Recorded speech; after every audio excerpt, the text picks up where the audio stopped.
MP board class 9th वाले सभी students के लिए सामाजिक विज्ञान का जो कि क्वेश्चन पेपर है, और आप सभी स्टूडेंट्स को मैं त्रैमासिक एग्ज़ाम के लिए क्वेश्चन पेपर बता रहा हूं, और बिल्कुल आपकी एग्ज़ाम में ये क्वेश्चन आएंगे, और बिल्कुल आप सभी स्टूडेंट्स इस सामाजिक विज्ञान के पूरे पेपर को देखेंगे। प्यारे विद्यार्थियों, प्यारे बच्चों, आपको जो मेरे द्वारा क्वेश्चन पेपर बताए जा रहे हैं, ये ऐसे क्वेश्चन पेपर बताए जा रहे हैं जो प्रत्येक वर्ष आपकी जो त्रैमासिक परीक्षा होती है उनमें बनते हैं। ठीक है, तो बिल्कुल आप अगर पेपर देखते हैं तो पूरा पेपर अंत तक देखें और याद आप अच्छे से करें। क्वेश्चन आप देखिएगा प्यारे विद्यार्थियों, प्यारे साथियों। क्वेश्चन नंबर फर्स्ट है, जिसमें आपको सही विकल्प वाले क्वेश्चन सॉल्व करना रहेगा। क्वेश्चन नंबर फर्स्ट दिया गया है, देश का सबसे बड़ा केंद्र शासित क्षेत्र कौन सा है? तो देश का सबसे बड़ा केंद्र शासित जो क्षेत्र है वो कौन सा हो जाएगा? तो इसमें क्या लिखना है? अंडमान निकोबार द्वीप समूह। क्या लिखना है? अंडमान निकोबार द्वीप समूह, जो कि देश का सबसे बड़ा केंद्र शासित क्षेत्र है, ये आपको लिखना है। बताइए निम्नलिखित में से सबसे कम वर्षा कहाँ पर होती है? तो सबसे कम वर्षा वाला जो स्थान है वो पश्चिमी मरुस्थल में सबसे कम वर्षा होती है। कहाँ पर होती है? पश्चिमी मरुस्थल में सबसे कम वर्षा होती है। तो इसमें क्या लिखना है? पश्चिमी मरुस्थल। मेन कैंप का रचयिता कौन था? तो मेन कैंप का जो रचयिता था, इसमें आपको लिखना है एडोल्फ हिटलर मेन कैंप का रचयिता था। तो इसमें एडोल्फ हिटलर लिखना है। मेरे सभी प्यारे बच्चों को, सभी प्यारे भैया बहनों को चैनल को सब्सक्राइब जरूर कर लेना है, क्योंकि आपके लिए जो प्रयास और मेहनत मैं कर रहा हूँ ये इसलिए कर रहा हूँ जिससे कि आपको परीक्षा में अच्छे नंबर दिला सकूँ। ये आपका अगला क्वेश्चन है, कौन सी अवधारणा लोकतंत्र की है? तो प्यारे विद्यार्थियों, स्वतंत्रता ये जो अवधारणा है ये लोकतंत्र की है। गुआंतानामो बे जेल कहाँ पर स्थित है? तो गुआंतानामो बे जेल ये क्यूबा में स्थित है। तो आंसर क्या होगा आपका? क्यूबा।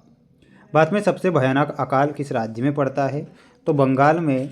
भारत का बंगाल ऐसा राज्य है जिसमें सबसे भयंकर अकाल पड़ा था। तो यहाँ पर आपको बंगाल लिखना है।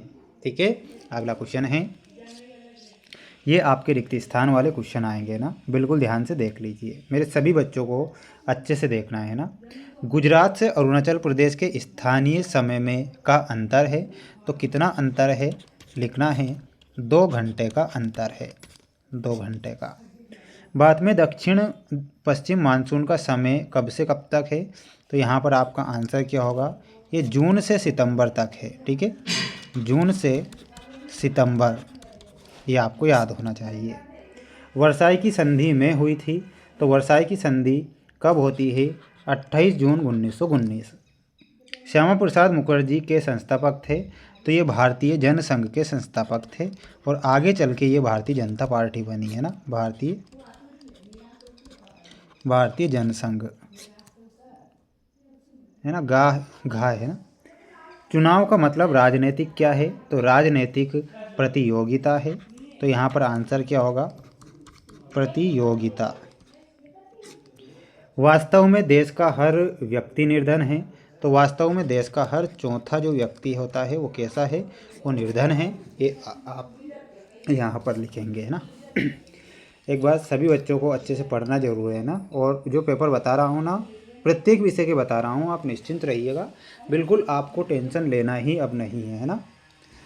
दक्षिण में समुद्र पार हमारे पड़ोसी 2 द्वीप समूह राष्ट्र श्रीलंका और मालदीव है। तो ये आपको लिखना है सत्य।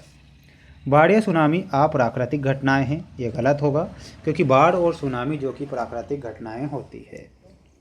बाद में जनसंख्या का वितरण समान है। तो ये क्या होगा? गलत हो जाएगा आपका। शोषण की अवधारणा लोकतंत्र की है, ये भी गलत। मक्का एक व्यापारिक फसल है। तो बिल्कुल ये आपको सत्य लिखना है। बेरोजगारी में वृद्धि मंदीग्रस्त अर्थव्यवस्था का सूचक है, ये आपको सत्य लिखना है। तो बिल्कुल आप सभी बच्चे इसका क्या करें? एक स्क्रीनशॉट ले लें। ये आपकी जोड़ी आएगी परीक्षा में, आपकी त्रैमासिक में। तो बिल्कुल प्यारे बच्चों ध्यान से देख कर जाना है ना। भारत के उत्तर पश्चिम में, तो भारत के उत्तर पश्चिम में क्या है? पाकिस्तान है। तुषारापात का आंसर क्या हो जाएगा? तो इसमें मिलाना है, ये उत्तर में स्थित है। वॉल स्ट्रीट एक्सचेंज ये अमेरिका का शेयर बाजार है। सऊदी अरब कोई धार्मिक आज़ादी वहाँ पर नहीं है। शहरी क्षेत्र में शिक्षित बेरोजगार घूम रहे हैं। काम के बदले अनाज कार्यक्रम की शुरुआत 1977-78 में होती है। तो ये आपकी जोड़ी है। ठीक है, बढ़ेंगे अगले प्रश्न की ओर। ये आपका अगला क्वेश्चन है जिसमें आपको एक वाक्य में उत्तर देना है। भारत में वन्यजीव सुरक्षा अधिनियम कब लागू किया गया था? भारत में वन्यजीव सुरक्षा अधिनियम सन 1972 में लागू होता है। तो यहाँ पर आपको लिखना है सन 1972। भारत का जनसंख्या घनत्व कितना है?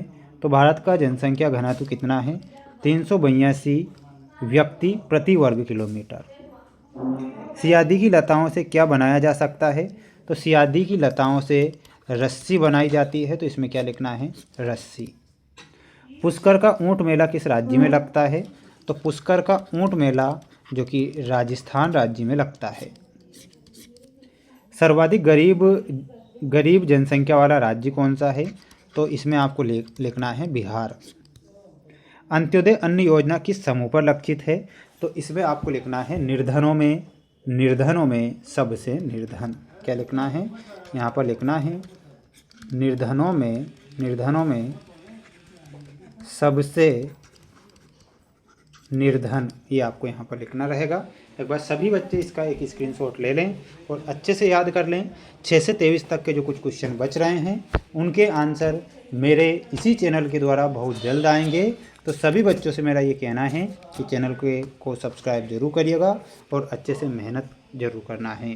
ठीक है, और सभी बच्चों को नेक्स्ट जो सेट पेपर होगा वो भी बताऊंगा। बिल्कुल IMP क्वेश्चन बता रहा हूँ जो परीक्षा में बन सके।